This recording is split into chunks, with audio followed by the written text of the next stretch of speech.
La SICAP SA, Société immobilière du Cap-Vert, et la Sénélec, Société nationale d'électricité du Sénégal, vous offrent votre revue de presse. Bonjour et bienvenue. Le grand oral d'Amadou Tidiane Wane, ministre conseiller à la une de Rewmi Quotidien. Il a passé en revue les différentes questions soumises à son appréciation. Il a abordé la question de la justice avec les dossiers déjà sur la table du pôle judiciaire financier, ainsi que les valeurs que doivent incarner les citoyens pour un développement harmonieux. D'autres quotidiens ont évoqué la sortie d'Aliou Niane. Les vérités d'Aliou Niane titre enquête sur les accusations contre la Cour des comptes. À la page 3 du journal, il déclare « On ne permettra à aucun pouvoir de s'immiscer dans le travail de la Cour. Selon les dispositions de la loi organique, on ne peut faire un audit des finances publiques sur 3 mois. Lorsqu'on parle de l'audit sur la situation des finances publiques, ce n'est pas un audit qui s'intéresse à des personnes. La Cour solde ses comptes et clarifie selon la formule de Vox Populi. 2 mois après la publication du rapport sur la situation des finances publiques, le président de la Chambre de discipline financière Aliou Niane contre-attaque vigoureusement. La Cour est une institution indépendante. Nous l'assumerons jusqu'au bout, quel que soit le pouvoir qui serait en place. Nous sommes la sentinelle des finances publiques dans ce pays. Un président de la République a failli dissoudre la Cour des comptes à cause de son indépendance. Dans la même publication, il informe que la contradictoire a été respectée avec les administrations qui ont produit les données. On ne s'intéressait pas aux ministres qui se sont succédés aux finances ou à l'économie, rapporte le journal. Sujette à une salve de critiques suite à son audit sur les finances publiques, la Cour des comptes se lave à grande eau, affiche l'As. Aliou Niane balance tout, s'exclame 24 heures. Nous ne dépendons d'aucun pouvoir, nous ne défendons aucun pouvoir. Nous sommes un pouvoir au même titre que l'exécutif et le législatif. Un audit sérieux ne peut se faire en 3 mois. Il faut du temps pour l'audit. Le rapport est signé, les documents publiés sur le site ne le sont pas et c'est la norme dans toutes les cours des comptes. Pendant ce temps, Walf Quotidien met en exergue les lenteurs de la justice et barre à sa une Ousmane Diagne jeté en pâture. Direct News de s'interroger. Diomaye Ousmane Diagne, va-t-on vers le clash? À la page 3 du journal, l'on nous apprend que chaque Sénégalais a le droit de mettre la pression sur la justice pour qu'elle fasse son travail. À la page 3 du journal, le président de s'exprimer. Chaque Sénégalais a le droit de mettre la pression sur la justice pour qu'elle fasse son travail. Le temps de la justice n'est pas le temps politique, mais il doit être celui du peuple, au nom duquel cette justice est rendue. On ne peut pas identifier des personnes épinglées par des rapports et laisser la justice fonctionner au ralenti, dixit le président Bassirou Diomaye Faye. Je n'ai jamais accepté qu'on fasse pression sur moi en 38 ans de carrière dans la magistrature, surtout dans un sens déterminé, qu'on ne compte pas sur moi pour exercer la moindre pression sur les magistrats du siège, avait fait savoir Ousmane Diagne. Le journal s'interroge, Diomaye accepterait-il que l'opposition demande au peuple de mettre la pression sur le gouvernement face aux urgences de l'heure? Dans les quotidiens, Ousmane Diagne tient tête à Pastef. L'ancienne garde des Sceaux Aminata Touré rétorque, il va falloir trouver un compromis entre le temps de la justice et le temps des citoyens. Le quotidien et Vox Populi reviennent sur les attaques contre Macky Sall. La paire fustige les propos de Diomaye. La paire dénonce ainsi des propos et insinuations inqualifiables manquant d'élégance et de tenue. Selon l'Alliance pour la République, le régime célèbre son premier anniversaire au pouvoir par des apitoiements, des complaintes et une recherche de boucs émissaires afin de justifier son immobilisme, son incompétence et son inertie. Le Soleil s'est intéressé au lancement de la caravane Spacebus 2025 et affiche l'espace en ligne de mire. Dans les colonnes du journal, on apprend que le chef de l'État, Bassirou Diomaye Faye, a lancé la tournée qui va parcourir les 14 régions du pays en 25 étapes avec l'ambition de susciter des vocations scientifiques et spatiales chez les élèves. Sur la lutte contre la vie chère, Birame Souleye Diop annonce une baisse future du prix de l'électricité, informe Vox Populi. À la page 2 du journal, l'on apprend que pour les ménages à faible revenu, cela devra passer de 117 à 60 francs CFA le kilowatt-heure. Les Échos et le Quotidien ont mis en exergue le livre de Madiambal Diagne. Chacun sa part de Wade, affiche le Quotidien, qui est revenu sur les témoignages d'Habib Sy, d'Amadou Ba, de Babacar Gaye, de Maître Doudou Wade. Madiambal Diagne de dire « J'ai pratiqué Wade, je l'ai observé, j'ai discuté avec des gens qui étaient dans son intimité ». Les croustillantes révélations sur Maître Wade, titre Les Échos, évoquant le nouveau livre de Madiambal Diagne, Wade, 1001 vies. Dans la même publication, l'on parle des des révélations sur l'affaire Maître Babacar Seye. Pour Madiambal Diagne, c'est un personnage attirant, captivant, attachant, généreux. Au même moment, Source A est revenu sur les raisons de l'arrêt de la délivrance de la carte nationale de presse et évoque un problème de fric. Une partie du fonds d'appui et de développement de la presse était versée à la commission de la carte nationale de presse pour lui permettre de payer une société de la place chargée d'imprimer la carte de presse. Malheureusement, ni de fonds d'appui et de développement de la presse de 2024, encore moins celui de 2025, n'ont été libérés en faveur des médias par le régime du président Diomaye. Résultat, la commission de la carte nationale de presse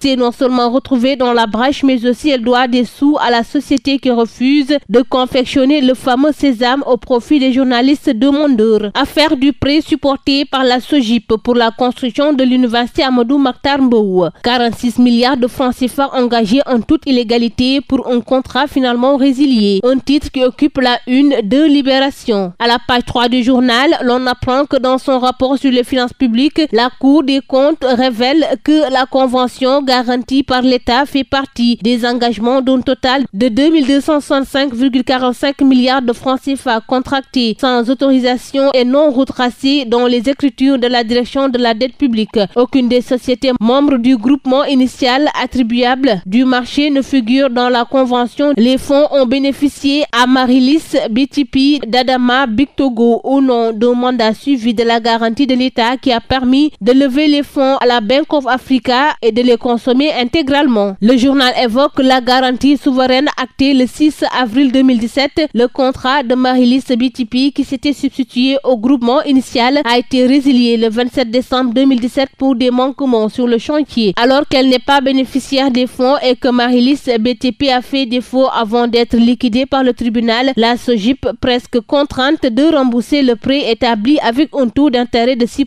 hors taxe supérieur au taux de 3% requis dans le règlement de la consultation. C'est tout pour votre revue de la presse. À vos kiosques et très bonne lecture. La SICAP SA, Société immobilière du Cap-Vert, et la Sénélec, Société nationale d'électricité du Sénégal, vous ont offert votre revue de presse.